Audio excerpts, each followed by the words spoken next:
안녕하세요. 오늘도 사연살롱을 찾아주셔서 감사합니다. 저는 50대 중반의 여성이에요. 사연을 들으면서 나도 보내야지 생각하다가도 부끄러워서 포기하기를 몇 번이나 했는데 이번에는 굳게 마음먹고 사연을 보내봐요. 저의 이야기가 듣는 분들에게 희망과 위로가 되었으면 좋겠네요. 저는 좋은 부모님 아래에서 불편함 없이 자랐어요. 아빠는 대기업에 다니셨고 엄마는 학원 강사를 하셨어요. 저는 말 그대로 어려움을 한 번도 겪어본 적 없었고 하고 싶은 것도 다 하며 걱정 없이 살았던 것 같아요. 교육열이 강하신 부모님 덕분에 또래들보다 빨리 미국에 가서 어학연수를 받기도 했죠. 늘 편안하고 안정된 생활이 이어질 거라고, 내 삶은 항상 이렇듯 원하는 게 손에 잡히는 곳에 있을 거라고 막연히 생각하며 살고 있을 때 불행이 닥쳤어요. 대학 2학년 때 학교가 끝난 후 친구들과 밥 먹고 영화 본 다음 쇼핑을 하며 놀다가 밤 늦게 집에 왔을 때였어요. 거실에 있던 전화가 시끄럽게 계속 울리고 있었던 게 아직도 기억나네요. 그건 바로 저희 부모님의 교통사고 소식을 알리는 전화였어요. 임성호 김연희 씨 댁 맞죠? 여기 땡땡 대학병원 응급실인데 얼른 오셔야겠어요. 저는 너무 놀라서 다시 집을 나와 택시를 타고 병원으로 갔죠.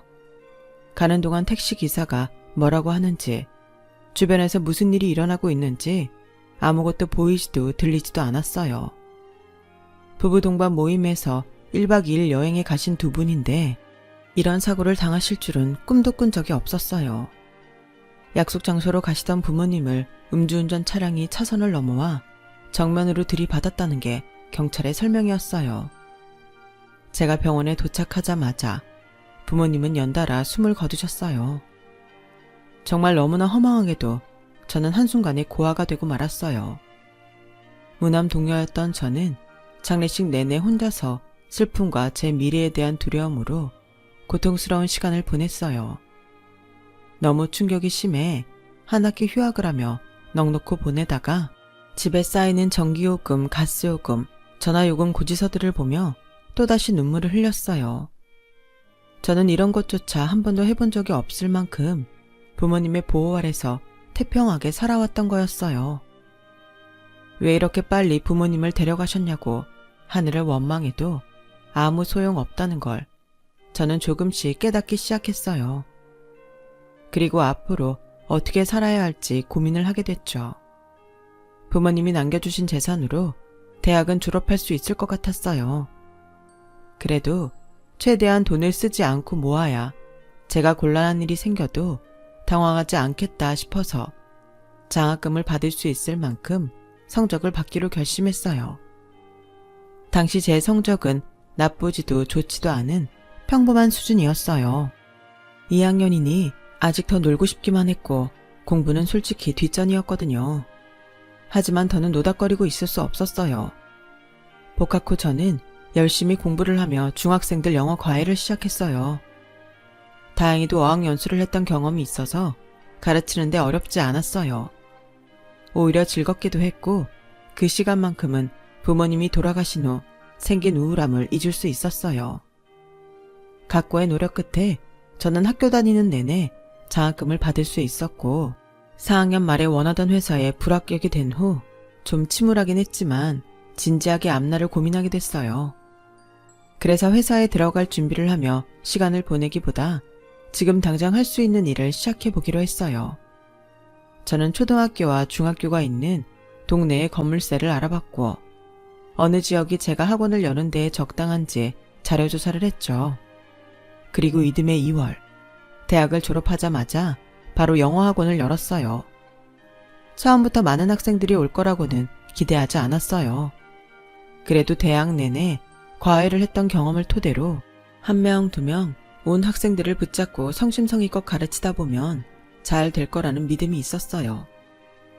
엄마, 아빠, 나 지켜봐줘. 잘할 수 있게 도와줘. 학원 문 열기 전날 저는 제 사무실에 부모님과 찍은 사진을 책상 위에 올려놓고 간절히 기도했어요.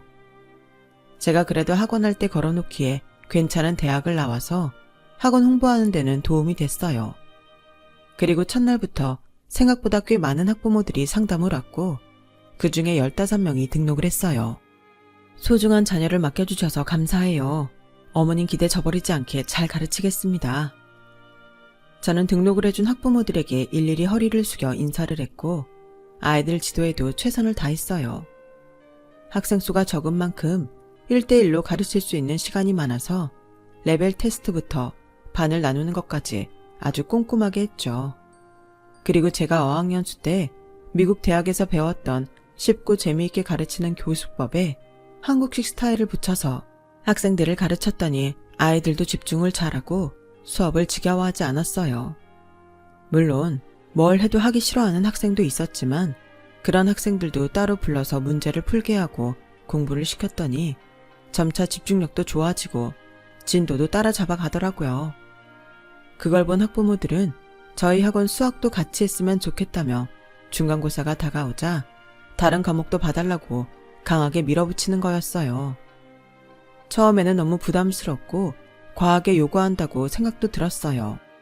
하지만 아이 성적이 오르길 바라서 저희 학원에 보냈고 영어를 집중해서 하는 것처럼 다른 것도 그러기를 바라는 부모님 마음도 이해가 갔어요. 저는 특별반 형식으로 시험 기간에 아이들 다른 과목도 봐줬고 서둘러서 수학 강사 모집 공고를 내서 선생님을 뽑았어요. 저만큼 열정을 가지고 아이들을 가르칠 수 있는지 그걸 가장 중요하게 보고 뽑았는데 제 바람대로 수학 선생님은 정말 잘해줬어요. 그렇게 한 학기가 지나가고 나니 학생 수가 반을 몇 개는 더 만들어야 할 만큼 늘어났어요. 영어와 수학 선생님도 더 뽑아야 됐고요. 저나 처음에 같이 했던 수학 선생님은 시험 기간에 다른 과목도 봐줬지만 그걸 과중 업무라고 생각하는 선생님들도 있어서 그런 선생님들은 자기가 맡은 과목만 하게 했어요. 대신 다른 과목을 봐주는 선생님들한테는 특별 보너스를 지급했죠. 그런 식으로 학원은 점차 자리를 잡아갔고 저 역시 그 건물과 근처 다른 자영업자분들하고도 인사를 하고 편한 이야기를 주고받는 사이가 됐어요. 특히 저희 학원 건너편 건물 주인인 아주머니와 많이 친해졌어요. 아주머니는 60이 좀 안 되셨는데 결혼을 일찍 하셔서 초등학교 다니는 손자가 있었어요.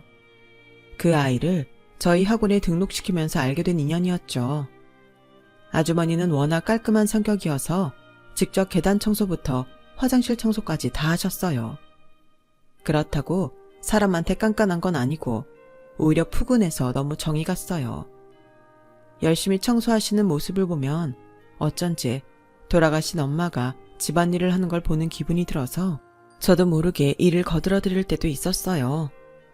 원장님 공부만 잘 가르치는 게 아니라 청소도 잘하네. 손끝이 아주 야무져. 부모님이 흐뭇하시겠어. 아, 저 부모님 대학 때 다 돌아가셨어요. 교통사고로요. 그래서 지금 혼자 살아요. 그런 일이 있었어? 이렇게 야무지고 똑똑한 딸 두고 가니 얼마나 서운하셨을까.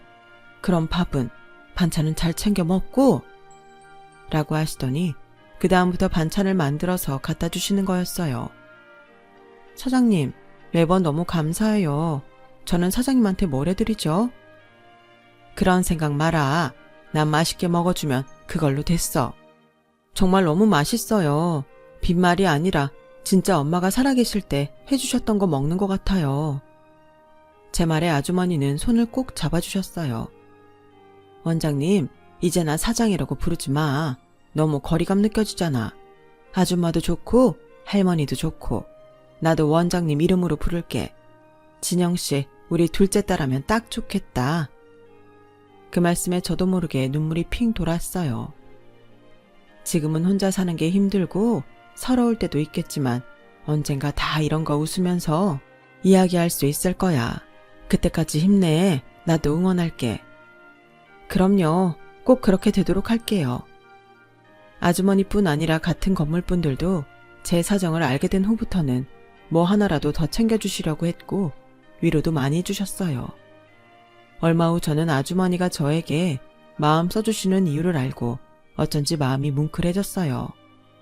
아주머니 따님이 학원에 와서 아이 학습에 대해 이야기하다가 이런 말을 하는 거였어요.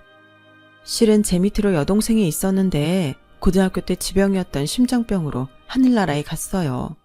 근데 원장님 보면 자꾸 동생 생각이 나요. 엄마도 그런 것 같더라고요.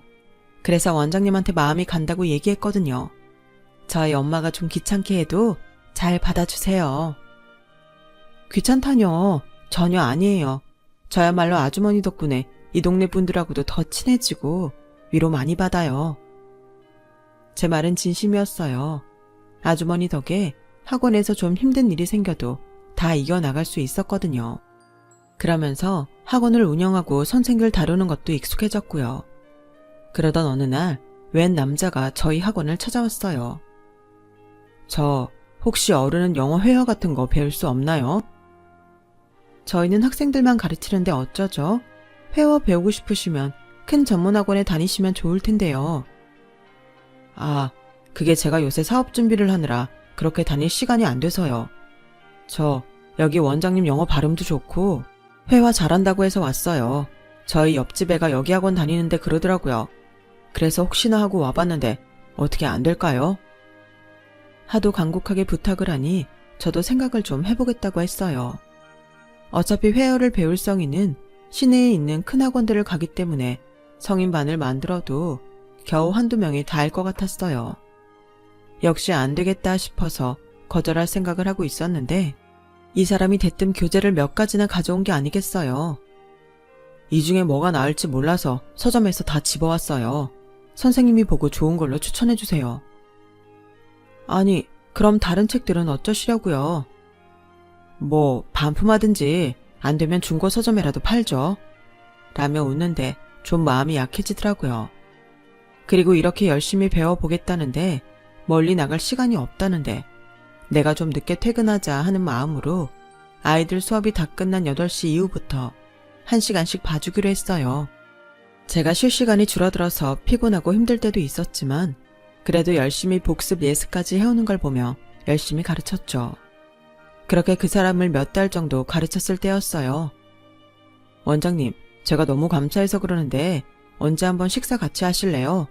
제가 좀 억지 부린 것도 있는데 이렇게 따로 시간 내서 가르쳐 주시는 게 고마워서 그래요. 감사 표시하게 해주세요. 별 말씀을요. 하기로 했으니 열심히 하는 거고 윤종민 씨도 잘 따라와 주시니 됐어요. 그리고 공짜로 하는 것도 아니고 돈 받을 만큼 다 받는데요, 뭐. 그래도요. 저 정말 이제 어디 가서 머뭇거리지 않고 영어로 말 툭툭 하거든요. 그게 신기하더라고요. 이렇게 된 게 다 원장님 덕분인데 그냥 넘어가면 안 되죠. 라며 기어이 밥을 사겠다길래 어쩔 수 없이 알겠다고 했어요. 하지만 신경 쓰이는 게 있었어요.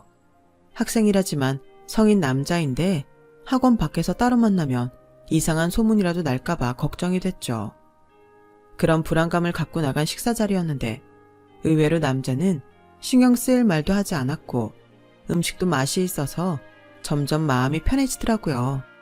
그런데 식사가 끝난 후 남자가 불쑥 이러는 거였어요. 원장님, 임진영 씨, 저 사실은 진영 씨한테 호감 있어요. 저나 다른 학생들한테 열정적으로 하시는 모습도 그렇고 많은 사람들 배려하는 것도 인상적이었고요.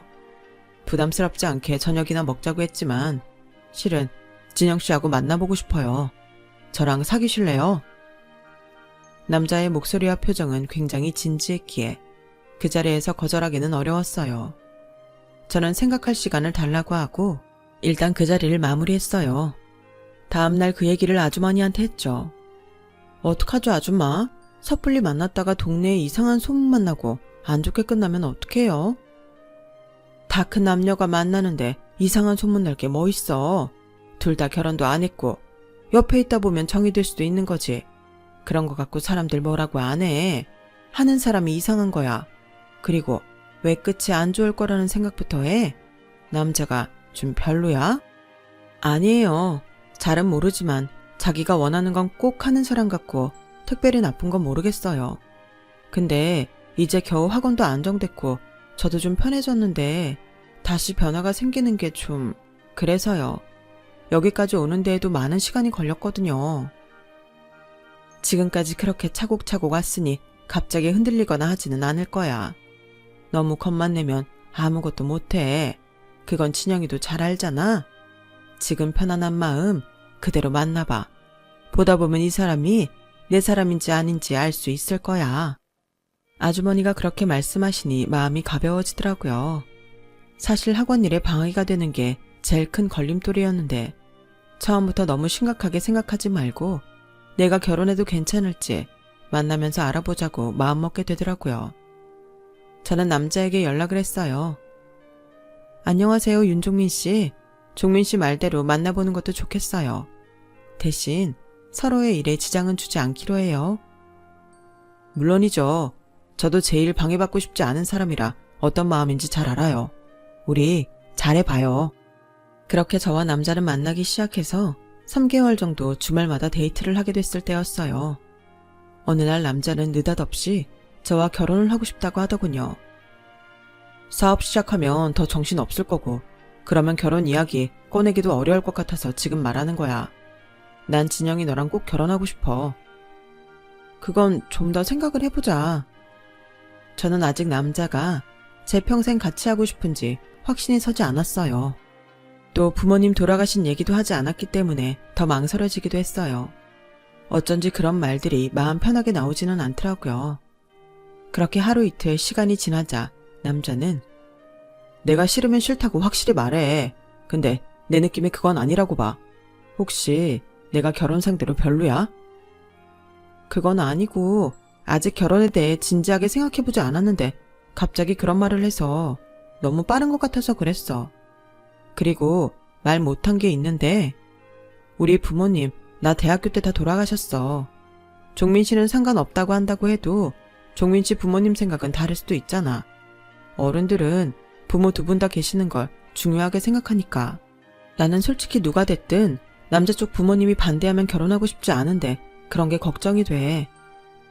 절대 그럴 일 없어. 네 말처럼 난 전혀 상관없어.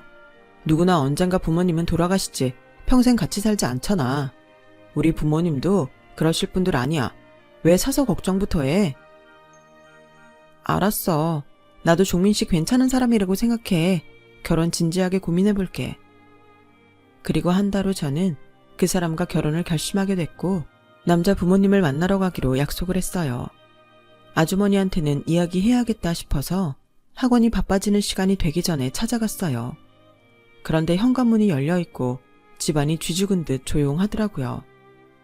아줌마, 저 진영이에요. 어디 계세요? 아주머니는 집에 안 계실 때에는 꼭 문을 다 잠그기 때문에 아무 대답도 없는 게 이상하다고 생각했어요. 그래서 살짝 문을 열고 들어갔는데 바로 거실에 아주머니가 쓰러져 있는 게 아니겠어요? 아줌마, 정신 좀 차려보세요. 아줌마! 저는 얼른 119에 연락을 했고 구급대원들이 오기 전까지 통화를 하며 아주머니를 바로 눕히고 시키는 대로 처치를 했어요. 그리고 구급차에 타기 전에 따님한테도 연락을 했죠. 구급차는 제가 타고 병원에 같이 갔어요. 그리고 아주머니가 응급처치를 받고 수술실에 들어가야 된다고 간호사가 전하는 순간 따님이 도착했어요. 아주머니는 따님의 동의로 무사히 수술에 들어갔고 저와 따님은 두 손을 잡고 마음 졸이며 있었죠. 엄마가 저번에도 뇌졸중 기미가 있다고 진단받아서 안 그래도 걱정하고 있었는데 잘못되면 저 어떡하죠? 아니에요. 괜찮으실 거예요. 꼭 좋은 결과 있을 거예요. 그렇게 따님을 위로하고 있는데 의사가 나와서 수술이 잘 됐다고 알려주더군요.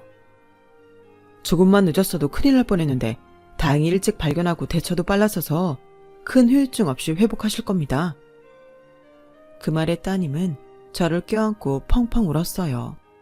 원장님, 아니 진영씨 정말 고마워요. 진영씨가 엄마 살렸어요. 아니에요. 제가 뭘 한 게 있다고요.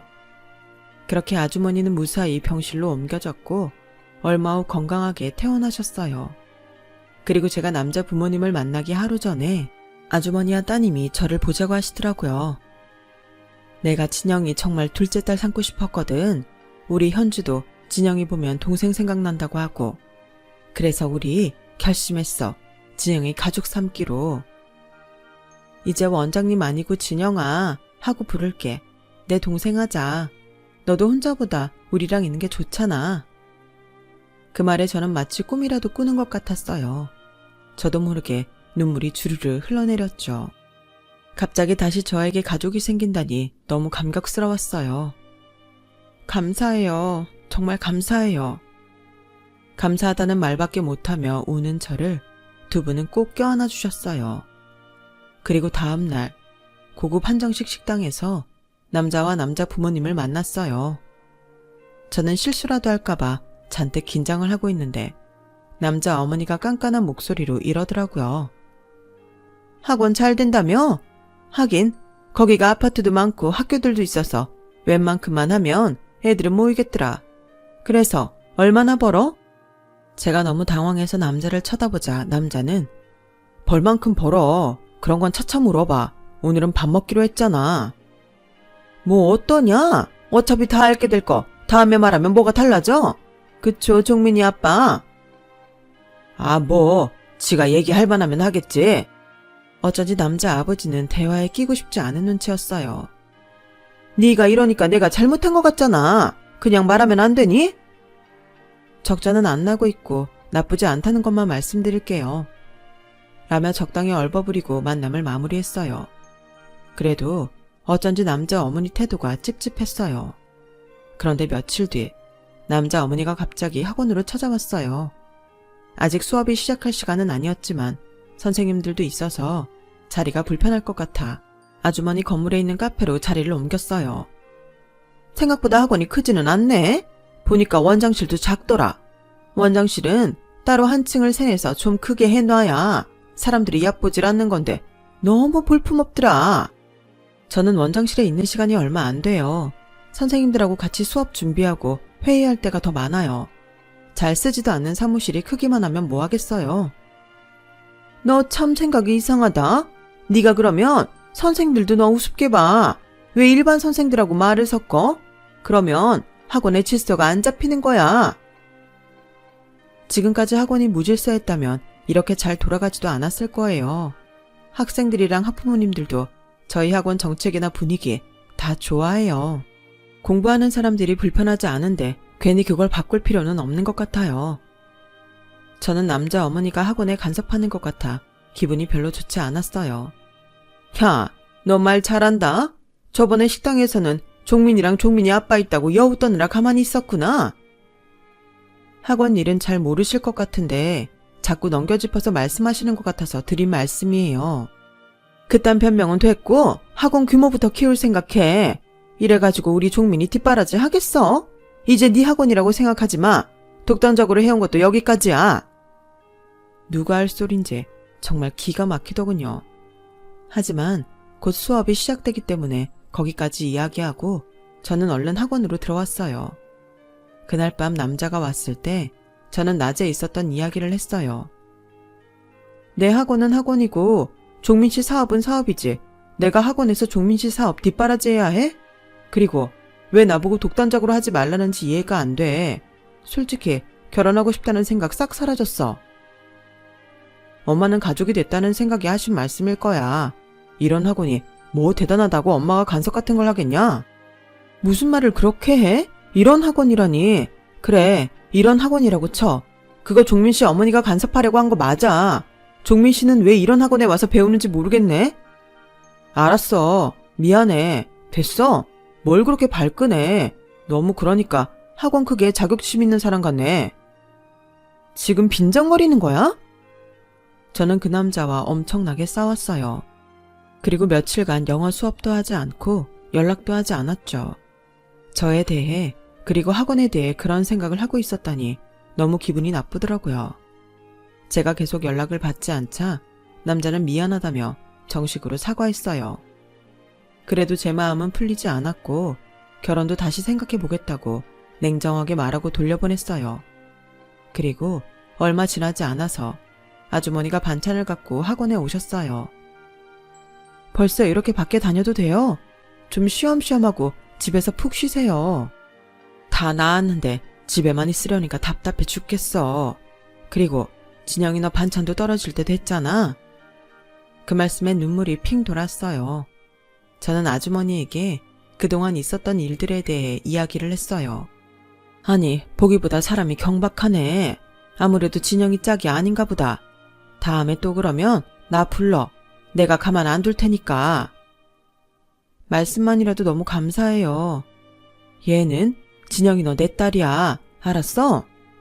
저는 알겠다고 감사하다고 했어요. 다음날 밤에 남자가 찾아오더니 대뜸 이러더군요. 우리 누나가 결혼할 사람 데리고 오기로 했거든. 그래서 다 모이기로 했으니까 같이 가자. 이번 기회에 서로 오해도 풀면 좋고. 종민 씨는 오해라고 하는데 이게 오해인가 싶네. 어쨌든 가족 다 모이는데 같이 가면 안 돼. 결혼을 다시 생각하든 어쨌든 누나는 나 결혼하는 걸로 알고 매형될 사람 앞에서 쪽팔리기 싫어. 라며 열심히 설득하더군요.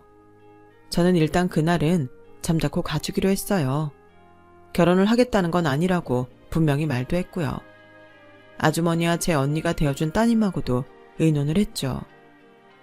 제가 가서 아예 결혼이 확정되는 분위기가 될까봐 걱정이에요.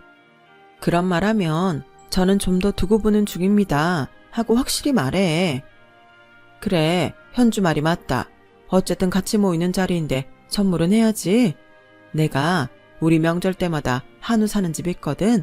거기다 전화해 놓을게. 좋은 고기로 맞춰달라고 할 테니 가져가. 그렇게 신경 안 써주셔도 돼요. 무슨 말이야. 딸내미가 남자친구 부모님하고 누나 만난다는데 그런 신경을 어떻게 안 써? 그래 진영아, 꼭 가져가. 그래야 그 남자 엄마 괜히 너한테 뭐라고 안 할 거야. 아주머니와 언니는 그렇게 제 인사 선물을 준비해 주셨고 저는 감사한 마음으로 한우 세트를 가지고 남자 집으로 갔어요. 남자는 한우 세트를 보더니 싱글벙글 하더군요. 와, 이거 뭐야? 한우네? 어디서 샀어? 내가 말한 적 있지? 친한 아주머니 있다고. 그분이 잘 아는 데에 부탁해서 맞춰온 거야. 아주머니? 혹시 진영씨가 앞 건물에 가서 청소 도와주고 했던 그 사람? 남자는 갑자기 세트를 식탁에 내려놓더니 입맛을 다셨어요. 실은 제가 아주머니가 앞 건물 주인이라는 이야기는 하지 않았거든요. 굳이 그런 이야기까지 할 필요가 없다고 생각했었어요. 결혼을 다시 생각하게 된 후로는 더욱 제 신변에 대해 이야기하지 않았고요. 남자 부모님도 제 선물에 관심이 없는지 쳐다도 안 봤어요. 그러다가 남자 누나와 결혼할 사람이 오자 남자 어머니는 호들갑을 떨면서 신발도 안 신고 현관에 나가더군요. 남자 말로는 누나 남친이 꽤 있는 집 자식이라고 했어요. 남친도 대기업 기획팀에 근무하고 있다고 했고요. 누나 남친은 선물이라며 굴비 세트와 과일 바구니를 내밀었어요. 어머나, 어디서 이렇게 귀한 걸 다 백화점에서 샀네? 하더니 제 한우 세트를 손으로 팍 밀어서 바닥에 떨구는 게 아니겠어요?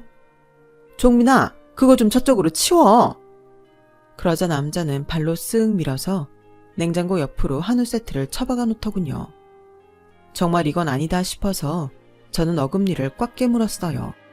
그리고는 한우 세트를 들고서 현관으로 나갔어요. 제가 여기 있을 이유가 없는 것 같네요. 저는 종민 씨가 하도 부탁을 해서 온 거지 제 선물을 이렇게 함부로 하라고 온 게 아니에요.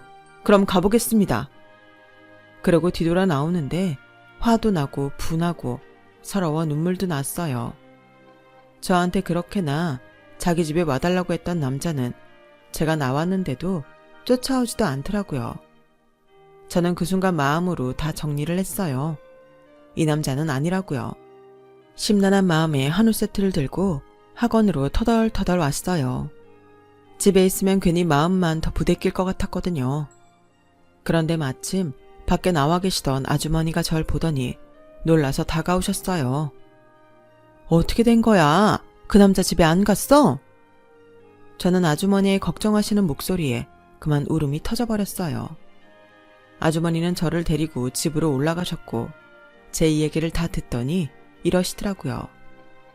그 남자한테 결혼에 대해 이야기하자고 불러내. 그 엄마도 내가 알아서 할게. 네? 어떻게 하시려고요? 일단 그렇게만 전해. 넌 가만히 있어. 저는 아주머니가 시키신 대로 남자에게 결혼 이야기를 하자며 남자와 남자 어머니를 불러냈어요. 그리고 약속날에 만나기로 한 곳에 갔더니 남자와 남자 어머니가 냉랭한 표정으로 앉아서 저를 보고 있더군요. 제가 자리에 앉자마자 남자 어머니는 기다렸다는 듯이 애미애비가 일찍 죽어서 그런가? 예의범절이 그렇게 없냐? 네가 좀 기분 나쁘다고 그렇게 나가버리면 종민이는 뭐가 돼? 그딴 정신상태로 종민이 뒷바라지는 제대로 하겠어? 제가 종민씨 뒷바라지를 왜 해요? 진영이 너 지금 무슨 소리 하는 거야? 엄마 안 나오신다는 거 내가 얼마나 싹싹 빌어서 나온 건데 어른이 말씀하시면 좀 가만히 있어. 아니, 말이 되는 소리를 해야 가만히 있지. 내가 종민씨 뒷바라지를 왜 해? 그럼 오늘 왜 보자고 한 건데 결혼 이야기 하자며. 결혼 이야기 하자고 했지. 뒷바라지니 우리 부모님 비하하는 말 들으려고 나온 거 아니잖아. 그러자 남자 어머니는 벌떡 일어나더니 저한테 삿대질을 했어요. 야, 너 그 싸가지부터 고쳐. 안 그러면 가만 안 둔다. 오늘은 이만 갈 테니 너 잘 생각해. 네가 이러는 게 네 죽은 부모 욕먹이는 거야. 종민이 너 내가 그랬지? 천혜구아랑 사귀지 말라고. 아 진짜 나 쪽팔리게 이럴 거야? 네가 모자란 게 있다고 그래. 너 당장 우리 엄마한테 사과 안 해? 라는데 아주머니의 화난 목소리가 들렸어요. 우리 친형애가 사과를 왜 해? 사과는 니들이 해야지. 보니까 아주머니는 완전 비싼 명품 옷에 명품 가방에 수제화 비싼 걸 신고 저희 앞에 나타나셨어요. 저 아줌마 그 사람 아니야? 네가 청소 도와준. 저 아줌마가 여길 왜 와? 그리고 우릴 보고 뭐라는 거야? 아주머니는 두 사람 앞에 명함을 내밀었어요. 바로 땡땡 부동산 회사 이사 직함이 명함이었어요. 나 이런 사람이에요. 진영이는 내가 딸 사모내고요. 우리 애한테 부모가 없네 없전에 별소리를 다 하던데 그러는 댁은 교육 잘 받아서 남의 집 귀한 딸한테 그런 소리랍니까? 대가들은 내가 청소했다고 무시하고요. 아주머니는 꽤 유명한 부동산 회사 이사였던 거였어요. 게다가 남자가 투자 받으려는 회사와도 협력관계에 있더라고요. 그 남자는 그 명함을 붙잡고 덜덜 떨기만 하더라고요. 남자 어머니는 얼굴이 하얘져서 제 어깨를 잡더니 너 왜 이런 말은 안 하고. 아니 그게 아니라 내가 아까 그런 말을 했던 건 그러니까 네가 종민이한테 더 잘했으면 싶어서 했던 거지. 뭐 부모님 이야기에 섭섭했으면 그건 내가 사과할게. 오늘 결혼 이야기 한다고 했지? 그래 어떻게 할까? 안 한다고요. 뭐라고? 결혼 안 하겠다는 이야기하러 나왔어요. 저는 여기 제 어머니 되어주신 분이 정성 들여 준비해주신 선물을 그렇게 쓰레기 취급하고 돌아가신 부모님까지 모욕하는 그런 엄마와 그 엄마 밑에서 보고 배운 거 없이 자란 남자랑 결혼 못해요. 그리고 제가 일하는 걸 우습게 알고 지 뒷바라지 하는 데에 나 신경 쓰라고 하는 사람 최악이에요. 윤종민, 넌 최악의 쓰레기야. 됐다. 더 말할 것도 없어. 그만 가자 진영아. 아주머니가 저를 데리고 그 자리를 나으려고 하자 남자 어머니는 저희 앞을 가로막고 싹싹 빌기 시작했어요.